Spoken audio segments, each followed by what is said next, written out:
Party నుంచి బురద జల్లి వెళ్ళగొట్టినటువంటి వ్యక్తి కేసీఆర్. నేను అడుగుతా ఉన్నాను కేసీఆర్ నువ్వు ముఖ్యమంత్రి ఉంటావు, నువ్వు పార్టీ ప్రెసిడెంట్ ఉంటావు, నీ కొడుకు మంత్రి ఉంటాడు, ఆయన వర్కింగ్ ప్రెసిడెంట్ ఉంటాడు. రేపు నీ మన్నడు ఈ బీఆర్ఎస్ విభాగానికి, టిఆర్ఎస్ బీఆర్ఎస్ ఈ విభాగానికి యువజన నాయకుడు, ఇప్పుడు విద్యార్థి నాయకుడు అవుతాడు, రేపు యువజన నాయకుడు అవుతాడు, ఎల్లుండి వర్కింగ్ ప్రెసిడెంట్ అవుతాడు. తర్వాత ప్రజలకు గాని ఈ అవకాశం నీ పార్టీలో ఉండదా అని చెప్పి నేను అడుగుతా ఉన్నాను. మరి ఒక్క టికెట్ ముదిరాజులకు ఇవ్వలేదు ఎందుకు అని చెప్పి నేను అడుగుతాను. ఇచ్చిన బీసీలను బానిసలుగా చేస్తున్నావు, ఇది ఎంతవరకు సమంజసమని నేను అడుగుతా ఉన్నాను. మిత్రులారా,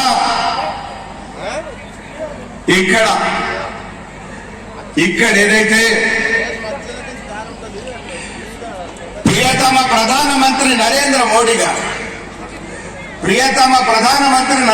మోడీ గారు విశ్వకర్మ యోజన పెట్టి కుల వృత్తులకు ప్రోత్సాహాన్ని అందించడం కోసం ట్రైనింగ్ ఇచ్చి మరి 15,000 రూపాయలు వాళ్లకు పనిముట్ల కోసం ఇచ్చి ₹1,00,000 చెప్పేందుకు గర్విస్తున్నా. ఈ ప్రాంత ప్రజలు గత 10 ఏళ్లుగా అవినీతి అక్రమ పాలనతో విసిగిపోయారన్నది బహిరంగ రహస్యం. ఈ అరాచక పాలనకు ముగింపు పలకాలని నేను ఈ నియోజకవర్గం నుంచి పోటీ చేస్తున్నా. నన్ను ఆదరించి గెలిపిస్తే నిస్వార్థంగా సేవ చేస్తా. 10 ఏళ్లలో జరిగిన అవినీతి అక్రమాలపై విచారణ చేయిస్తా. అభివృద్ధి కార్యక్రమాలు పారదర్శకంగా జరిగేలా కమిషన్లు అవినీతికి తావు లేకుండా చూస్తానని ప్రమాణం చేస్తున్నా. ఈ ప్రాంత ప్రజలకు పూర్తి స్వేచ్ఛ కల్పిస్తానని మాట ఇస్తున్నా. మాట తప్పితే నా పదవికి రాజీనామా చేస్తా. ఈ మేరకు నియోజకవర్గ ప్రజలకు బాండ్ పేపరు రాసిస్తున్నా. సవినయంగా మీకు మనవి చేస్తూ మా అఖిల భారత అధ్యక్షుల సమక్షంలో ఇది నేను సంతకం చేసి మీ అందరికీ చూపిస్తున్నాను.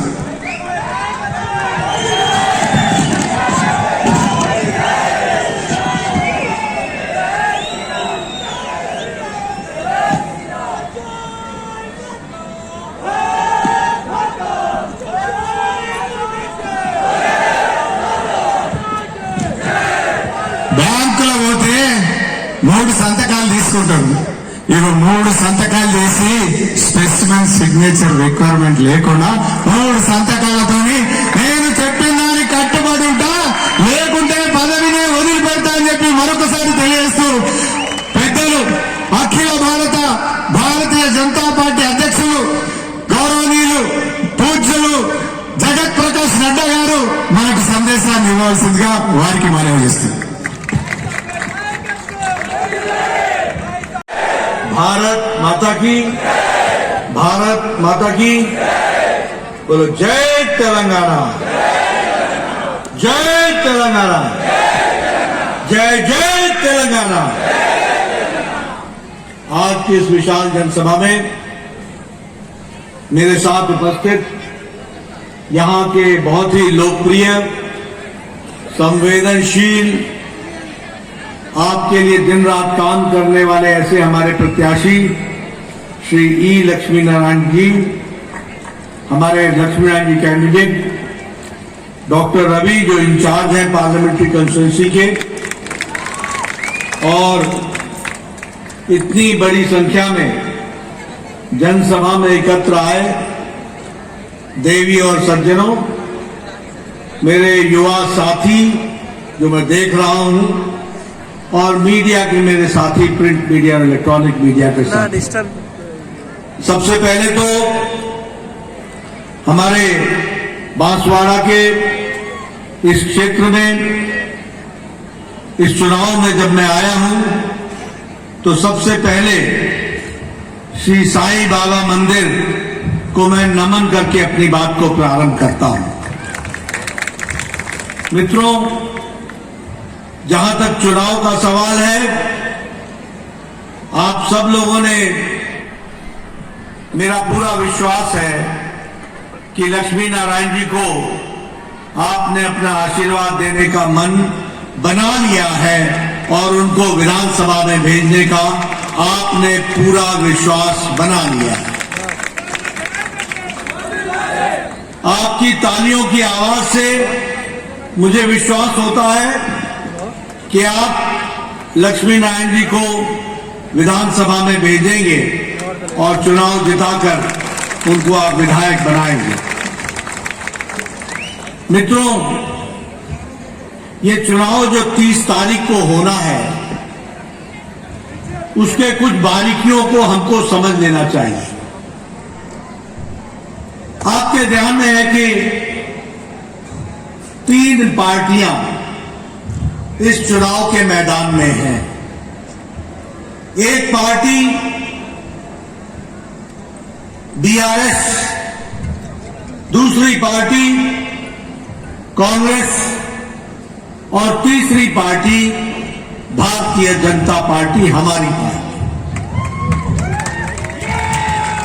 मित्रों, ये सिर्फ लक्ष्मी नारायण को विधानसभा में भेजने का मकसद नहीं है।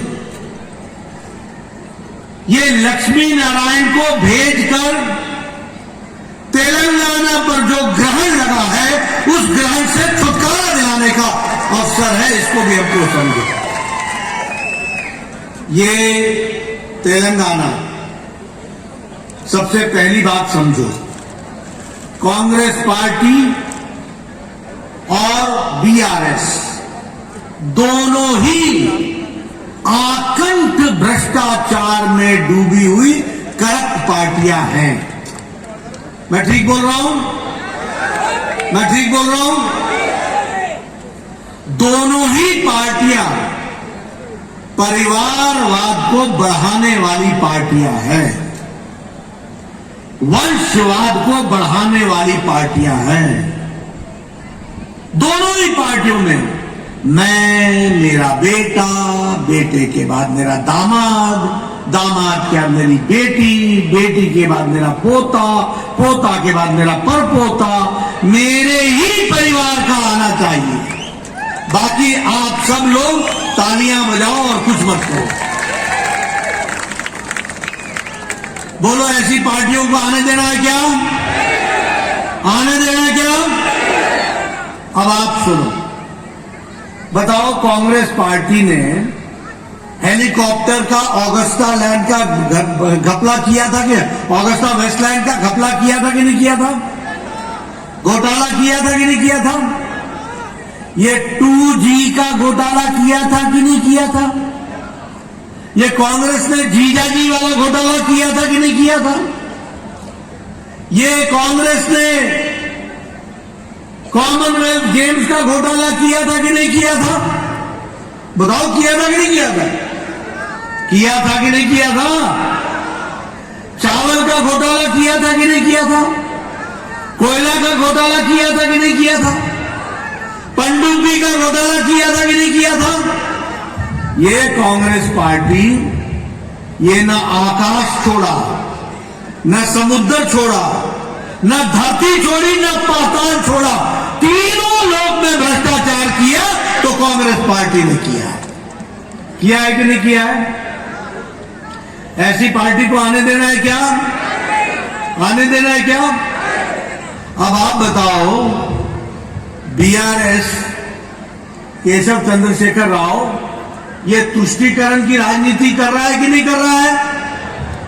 ये तुष्टीकरण के माध्यम से असंवैधानिक, अनकॉन्स्टिट्यूशनल एक समुदाय को रिजर्वेशन देने का काम कर रहा है कि नहीं कर रहा है?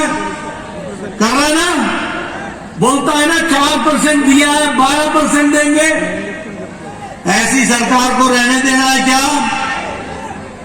आप बताओ, एक धर्म विशेष के लिए आईटी पार्क हैदराबाद में देने की बात केसीआर ने की कि नहीं की? की कि नहीं की? ऐसी सरकार को आने देना है क्या? रहने देना है क्या? आप बताओ, मंदिर की जमीन किसी और काम में लगा रहा है केसीआर की नहीं? मंदिर की जमीन को हड़प रहे हैं कि नहीं? गलत ढंग से लगा रहे हैं कि नहीं? आप बताओ, ऐसे मंदिरों की जमीन को गलत काम में लगाने देना है क्या? लगाने देना है क्या? जरा मैं पीछे से सुनना चाहता हूं, लगाने देना है क्या? मित्रों, ये केसीआर भ्रष्टाचार के साथ जुड़ा हुआ है। आप बताओ, ये धरनी पोर्टल, ये गरीब की जमीन को हरनी पोर्टल नहीं है? ये घोटाला नहीं है क्या? धरनी पोर्टल घोटाला है ना? गरीब की जमीन को लेने का इंतजाम है कि नहीं है? ये धरनी पोर्टल को इस तरीके से चलने देना है क्या? लक्ष्मी नारायण को चुनाव जिता के भेजना, इनका धरनी पोर्टल बंद कर देंगे, ये भी हम आपको विश्वास दिलाते हैं। आप बताओ, ये कालेश्वरम ये भ्रष्टाचारेश्वरम है कि नहीं है? ये भ्रष्टाचारेश्वरम है कि नहीं है? ये केसीआर का एटीएम है कि नहीं है? जब लगाओ पैसा निकालो, भ्रष्टाचार करो, जेब गर्म करो।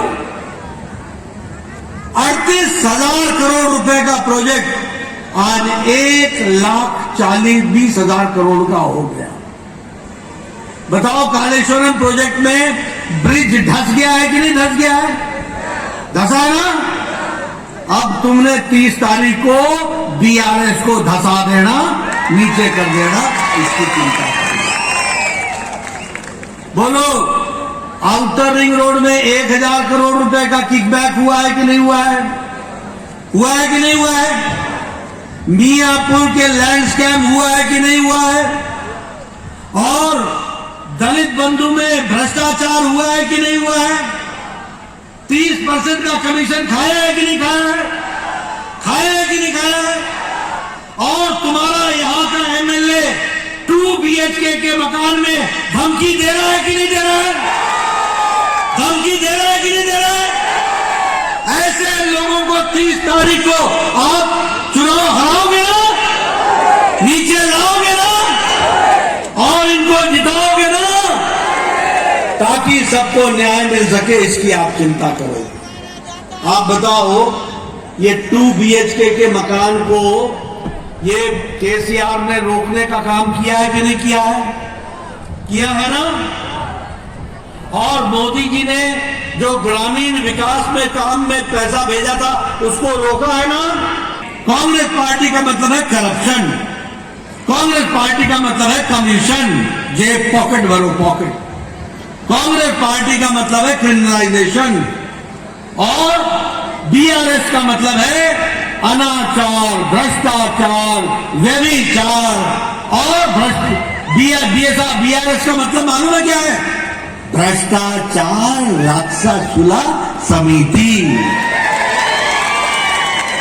ये भ्रष्टाचार राक्षसुला समिति है। ये राक्षसों की तरफ आपको भ्रष्टाचार करके आपसे पैसा खींचने वाली पार्टी है।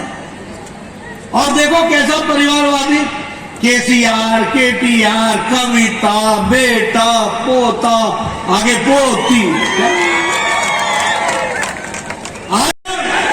अपने परिवार से बाहर कोई अच्छा मंत्रालय जाने दिया क्या? अब आपने बीजेपी को जिताना, हम ओबीसी बीसी का चीफ मिनिस्टर बनाएंगे और सबका साथ, सबका विकास, सबका विकास करेंगे। अच्छा, एक बात बताओ, 2 पार्टियों के बारे में तो मैंने बता दिया, बीआरएस और कांग्रेस। अब बात बताओ, मोदी जी के राज में देश आगे बढ़ा कि नहीं बढ़ा? बढ़ा कि नहीं बढ़ा? मैं पीछे से सुनना चाहता हूं, बढ़ा कि नहीं बढ़ा? आगे आया कि नहीं आया? जो आज से 4-5 साल पहले जो अर्थव्यवस्था, इकोनॉमी 11वें नंबर पर खड़ी थी, 11वें नंबर पर, हम इंग्लैंड को, ब्रिटेन को, ब्रिटानिया को, जिसने हमको 200 साल राज किया, उसको पछाड़कर आज भारत 5वें नंबर की अर्थव्यवस्था बन गया है, 5वें। और ये लक्ष्मी नारायण को जिताना अगले साल आपने मोदी जी को फिर से प्रधानमंत्री बनाना, भारत तीसरे नंबर की अर्थव्यवस्था बन जाएगा, तीसरे नंबर की। आप बताइए, यह प्रधानमंत्री गरीब कल्याण अन्न योजना में मोदी जी ने आपको 5 किलो गेहूं या 5 किलो चावल, 1 किलो दाल पहुंचाया है कि नहीं पहुंचाया है? पहुंचाया है ना? कोई भूखा नहीं सोता, सबको अनाज मिल रहा है कि नहीं? 13.5 करोड़ लोग गरीबी की रेखा से ऊपर आ गए हैं, ये इंटरनेशनल मॉनिटरी फंड बोल रहा है। फार्मा में हम 138% हमने एक्सपोर्ट बढ़ा लिया है। आज दुनिया का भारत सबसे सस्ता और सबसे इफेक्टिव दवाई दुनिया की डिस्पेंसरी बना है, तो भारत बना है, ये भी हमको याद रखना चाहिए। आज हम पेट्रोकेमिकल्स में 108% हमने अपना एक्सपोर्ट बढ़ाया है। हाईवे, आप बताओ, यहां हाईवे बन रहे हैं कि नहीं बन रहे हैं? एक्सप्रेसवे बन रहा है कि नहीं बन रहा है? और इसके साथ साथ आप बताओ, वंदे भारत ट्रेन, ये सिकंदराबाद टू विशाखापट्टनम चल रहा है कि नहीं चल रहा है? आप बताओ, सिकंदराबाद टू तिरुपति चल रहा है कि नहीं चल रहा है? आप बताओ, हैदराबाद से बेंगलुरु चल रहा है कि नहीं चल रहा है? आप बताओ, पेट्रोकेमिकल फर्टिलाइजर की फैक्ट्री रामागुंडम में शुरू हो गई कि नहीं हो गई? 6,000 करोड़ से ज्यादा मोदी जी ने पैसा दिया कि नहीं दिया? आप बताइए कि उसी के साथ साथ हमारे 5 साल में 1500 किलोमीटर का रूरल ग्रामीण सड़क बना कि नहीं बना? मित्रों, उसी तरीके से हैदराबाद मेट्रो रेल का काम चल रहा है कि नहीं चल रहा है? मोदी जी ने 1400 करोड़ रुपए भेजे हैं कि नहीं भेजे? आप बताइए, मोदी जी के राज में गांव, गरीब, वंचित, पीड़ित, शोषित आदिवासी भाई, अनुसूचित जाति भाई, किसान, महिला, युवा, इनको मजबूत किया है कि नहीं किया है? मोदी जी ने किया है कि नहीं किया है? आगे लाए कि नहीं लाए हैं? इसलिए मित्रों, ये दोनों भ्रष्टाचारी और काम करने वाली पार्टी मोदी जी के नेतृत्व में भारतीय जनता पार्टी, इसको हमको समझना होगा। और इसीलिए मैं आपसे निवेदन करने आया हूं कि आप भारतीय जनता पार्टी को सफल बनाएं, आगे लाएं, ताकत दें। हम लोगों ने तय किया है, आप हमारी सरकार बनाएंगे। हमारी बहनें बैठी हैं, उनको मैं बताना चाहता हूं, आप हमारी सरकार बनाएंगे और लक्ष्मी नारायण आपको साल का 4 गैस का सिलेंडर मुफ्त भिजवाएगा और आपको मुफ्त मिलेगा, ये भी आप जानें। उसी तरीके से हम पैडी में, चावल में 3,100 रुपए का प्रति क्विंटल एमएसपी देंगे। उसी तरीके से फर्टिलाइजर में, उर्वरक में, फर्टिलाइजर में मोदी जी अभी सब्सिडी प्रति उसमें 18,000 रुपए प्रति एकड़ देते हैं।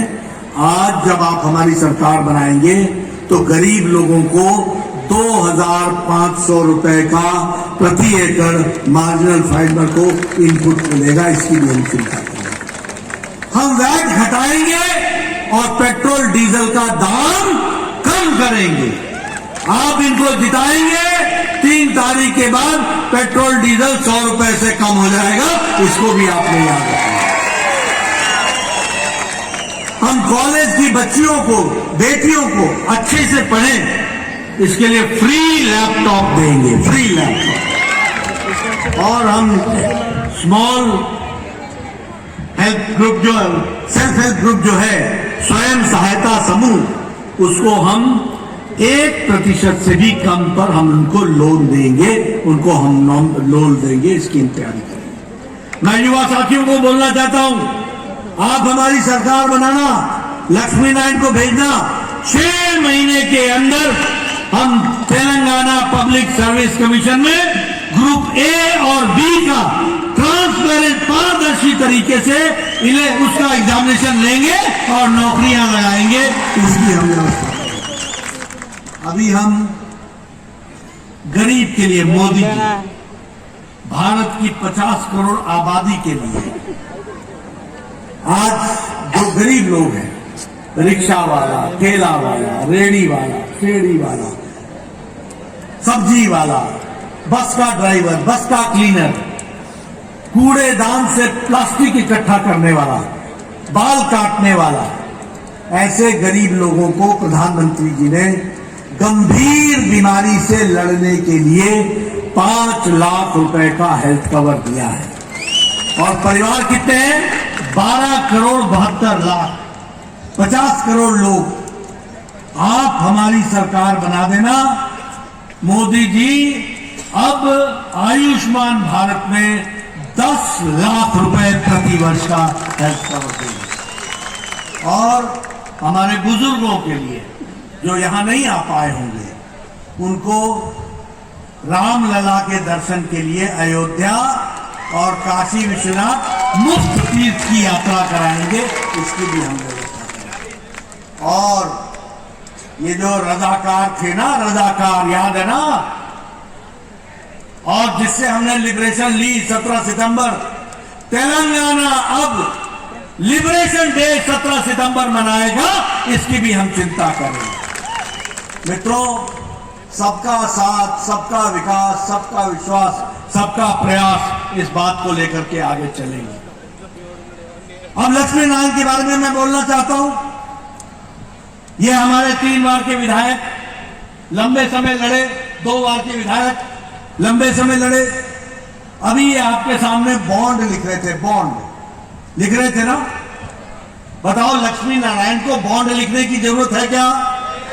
है क्या?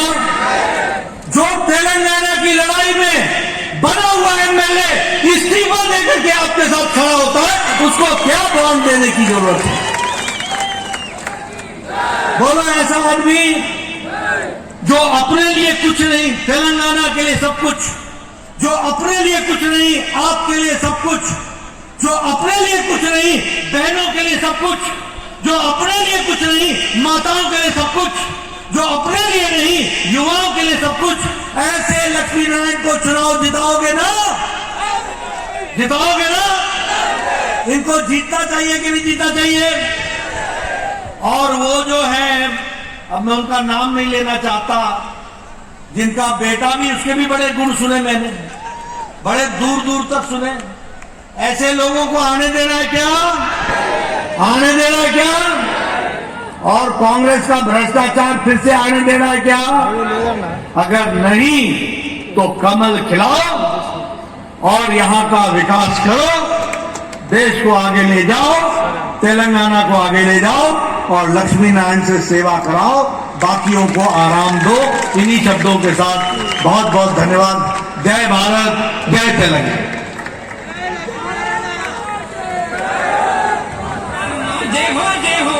మన ప్రియతమ నేత బడుగు బలహీన వర్గాల ఆశాజ్యోతి మన ఎండ లక్ష్మీ